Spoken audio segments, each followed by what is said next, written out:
মাসের মধ্যে আল্লাহ রাব্বুল আলামিন এমন একটা রজনী রেখেছেন, যেই রজনী থাকার কারণে আল্লাহ রাব্বুল আলামিন 12টি মাসের মধ্যে সবচেয়ে উত্তম হিসেবে ঘোষণা করে দিলেন পবিত্র মাহে রমজানকে। বলুন সুবহানাল্লাহ। এই কারণে আল্লাহ রাব্বুল আলামিন ঘোষণা করতেছেন, ইন্না আনজালনাহু ফি লাইলাতিল কদর। লাইলাতুল কদর আল্লাহ তাআলা ঘোষণা করে দিলেন, ইহা এমন একটা মহিমান্বিত রজনী, যেই রজনীতে আমি আল্লাহ রাব্বুল আলামিন উম্মতে মুহাম্মাদের জন্য পবিত্র কোরআনুল কারীম নাজিল করে দিয়েছি। বলুন সুবহানাল্লাহ। কি নাজিল করেছেন? কোরআনুল কারীম। আর এই কোরআনুল কারীমটা কি?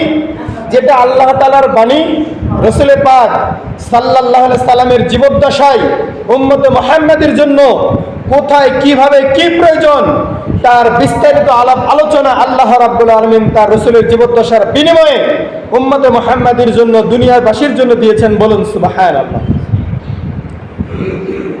সম্মানিত হাজিরিন, আল্লাহ রাব্বুল আলামিন আবার ঘোষণা করতেছেন, ইন্না আনজালনাহু ফি লাইলাতিন মুবারাকাতিন।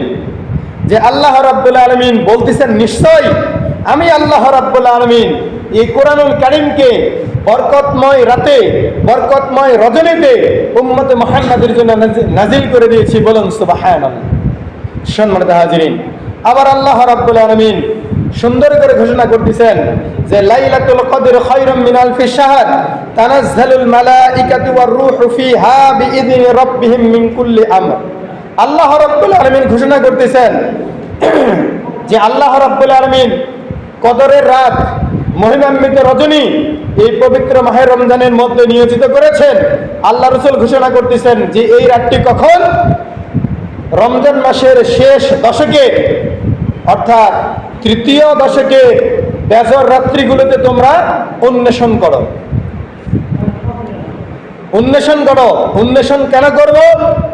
তানাজ্জালুল মালাইকাতু ওয়ার রূহ, আল্লাহ রাব্বুল আলামিন তার ফেরেশতাগণ এবং বিশেষ করে রূহ নামক ফেরেশতা হযরত জিবরাইল আমিন আলাইহিস সালাতু ওয়াস সালাম, তিনি সকল ফেরেশতাদেরকে নিয়ে আল্লাহ তাআলার আদেশে পর্যায়ক্রমে প্রত্যেকটি হুকুম আহকাম সপ্তম আসমানে নিয়ে আসেন এবং এ আনার পরে উম্মতে মুহাম্মাদের জন্য আহ্বান করেন যে তোমরা কে আছো গুনাহগার, তোমরা আল্লাহ তাআলার কাছে মাগফিরাত কামনা করো, আমরা আল্লাহ তাআলার কাছে সেটা পৌঁছে দেব। বা আল্লাহ রাব্বুল আলামিন বলতে থাকেন যে তোমরা কে আছো আমার কাছে, তোমরা মাগফিরাত কামনা করো, আমি তোমাদের মাগফিরাত কবুল করব, তোমাদেরকে নাজাত দিয়ে দিব। আর যদি তোমরা বিভিন্ন অপসংস্কৃতির মধ্যে নিয়োজিত থাকো, ঘুমের মধ্যে থাকো, তাহলে আশা করা যায় তোমরা ওই সকল বঞ্চিত ব্যক্তিদের মধ্যে অন্তর্ভুক্ত হয়ে যাবে। অতএব তোমরা রাত্রিগুলোতে জাগরণ করো, দিনের বেলা সিয়াম সাধনা পালন করো, তাহলে তোমাদের জীবনের সমস্ত গুনাহগুলো আমি আল্লাহ রাব্বুল আলামিন মাফ করে দেব। বলেন সুবহানাল্লাহ।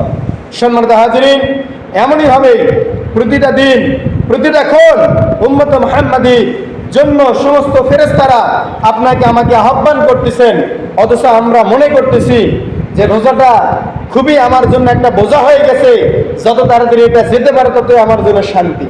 কিন্তু আল্লাহর রাসূল ঘোষণা করে দিয়েছেন, যখন পবিত্র মাহে রমজান আসে তখন আল্লাহ রাব্বুল আলামিন জান্নাতের দরজাগুলো খুলে দেন। বলুন সুবহানাল্লাহ। জান্নাতের দরজাগুলো খুলে দেন আর জাহান্নামের দরজাগুলো বন্ধ করে দেন, আর উশৃঙ্খল শয়তান গুলোকে আল্লাহ রাব্বুল আলামিন শৃঙ্খলিত করেন। বলুন সুবহানাল্লাহ। তাহলে এমন একটা মর্যাদাপূর্ণ দিন, এমন একটা মর্যাদাপূর্ণ রাত, এমন একটা মর্যাদাপূর্ণ সময়, এমন একটা মর্যাদাপূর্ণ মাসকে যদি আপনি বোঝা মনে করেন, তাহলে আশা করা যায় আজকে যেমন আল্লাহর হুকুম হাকামকে আপনি বোঝা মনে করতেছেন, কিয়ামতের ময়দানে আল্লাহ রাব্বুল আলামিন হিসাব নিকাশের সময় আল্লাহ তাআলা আপনাকে বোঝা মনে করে জাহান্নামে নিক্ষেপ করে দিবে। বলুন নাউযুবিল্লাহ। তাহলে একটু সাবধান, কারণ সিদ্ধান্ত আল্লাহর, সিদ্ধান্ত আপনার আমার না, সিদ্ধান্ত কার?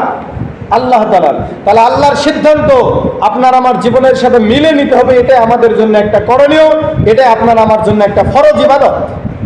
সম্মানিত হাজিরিন, যখন পবিত্র মাহে রমজান আসে আল্লাহর রাসূল ঘোষণা করে দিয়েছেন, যদি কোনো আদম সন্তান ঈমানের সাথে, ইহতিসাবের সাথে পবিত্র মাহে রমজানের রাতের বেলা কিয়ামুল লাইল আদায় করে, তারাবির নামাজ আদায় করে এবং দিনের বেলা সিয়াম সাধনা পালন করে, সিয়াম সাধনা পালন করার সময় হাত দ্বারা কোনো অপকর্ম করে নাই, চোখ দ্বারা কোনো বেহায়াপনা দেখে নাই, চোখ দ্বারা কোনো নিকৃষ্ট পথ অবলম্বন করে নাই, পা দ্বারা কোনো খারাপ কাজ অগ্রসর হয় নাই, দিল দ্বারা কোনো খারাপ চিন্তা ভাবনা করে নাই। আল্লাহ রসুল ঘোষণা করে দিয়েছেন ওই ব্যক্তিটি হলো পরিপূর্ণ রোজাদার। এবং আল্লাহ রসুল আরো ঘোষণা করে দিয়েছেন, যদি কোনো আদম সন্তান রোজা থাকা অবস্থায় যদি কেউ ঝগড়া করতে আসে, গন্ডগোল করতে আসে, মারামারি করতে আসে, তখন আল্লাহ রসুল ঘোষণা করে দিয়েছেন আপনি তাদেরকে বলে দিন আনা সাইমুন, আমি রোজাদার। অতএব রোজা অবস্থায় বেহায়াপনা ফায়সা কথা বলা যাবে না। এখান থেকে আপনাকে আমাকে হেফাজত থাকার সিদ্ধান্ত দিয়েছেন আল্লাহ নবী।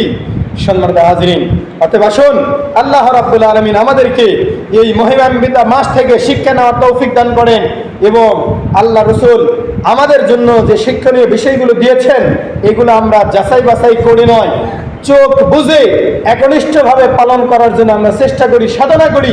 এটাই আমাদের জন্য রমজানের শিক্ষা।